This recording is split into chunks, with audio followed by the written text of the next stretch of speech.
Pension വിതരണ സാമൂഹ്യക്ഷേമ pension വിതരണ UDFന്റെ തെരഞ്ഞെടുപ്പ് കമ്മിറ്റി ഓഫീസിലാണ്. മലപ്പുറം UDF തെരഞ്ഞെടുപ്പ് കമ്മിറ്റി ഓഫീസിൽ ക്ഷേമ പെൻഷൻ വിതരണം നടത്തിയതായി പരാതി. പുൽപ്പറ്റ പഞ്ചായത്തിലെ കാരപ്പറമ്പിൽ ചട്ടം ലംഘിച്ച് പെൻഷൻ വിതരണം നടത്തിയെന്നാണ് CPMന്റെ ആരോപണം.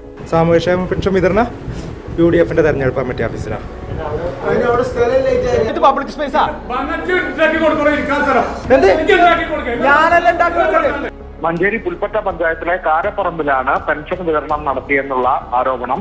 പെൻഷൻ ഗുണഭോക്താക്കളെ UDF ഓഫീസിലേക്ക് വിളിച്ചു വരുത്തി പണം നൽകുകയാണ് എന്നുള്ളതാണ് ആരോപണം. പെൻഷൻ വിതരണം പഞ്ചായത്ത് പ്രസിഡന്റിന്റെ സാന്നിധ്യത്തിൽ, ഒപ്പം തന്നെ യൂത്ത് ലീഗിന്റെ ഉൾപ്പെടെയുള്ള നേതാക്കൾ അവിടെ ഉണ്ടായിരുന്നു. ആ സമയത്താണ് വിതരണം ചെയ്തതെന്നാണ് പറയുന്നത്. അതേസമയം UDFന്റെ വിശദീകരണം ഇങ്ങനെയാണ്: വിതരണം ചെയ്യാൻ ഉദ്ദേശിച്ച കെട്ടിടത്തിൽ അസൗകര്യം ഉള്ളതുകൊണ്ടാണ് അവിടെ വെച്ച് വിതരണം ചെയ്തതെന്നും തെരഞ്ഞെടുപ്പിന് ശേഷം കെട്ടിടം പാർട്ടി ഓഫീസ് അല്ലെന്നും ഉള്ളൊരു വിശദീകരണമാണ്. ഒപ്പം തന്നെ ബാങ്കിലെ ഉൾപ്പെട്ട സഹകരണ ബാങ്കിനാണ് ഈ പെൻഷൻ വിതരണത്തിന്റെ ചുമതല. അപ്പോൾ അത്തരത്തിൽ ജീവനക്കാർക്ക് ഉൾപ്പെടെ അസൗകര്യവും അസുഖവും ഒക്കെ ഉള്ളതിനാലാണ് ഇങ്ങനെ ഒരു കെട്ടിടത്തിൽ വെച്ച് വിതരണം നടത്തിയതാണ്. പക്ഷേ അത് ചട്ടലംഘനം തന്നെയാണ്. കാരണം ഈ പെൻഷൻ, ക്ഷേമ പെൻഷൻ വിതരണം ചെയ്യേണ്ടത് ഗുണഭോക്താക്കളുടെ നേരിട്ട് വീടുകളിലോ അതോ ബാങ്ക് അക്കൗണ്ട് വഴിയോ ആണ് എന്നുള്ള ചട്ടം നിലനിൽക്കുന്നുണ്ട്.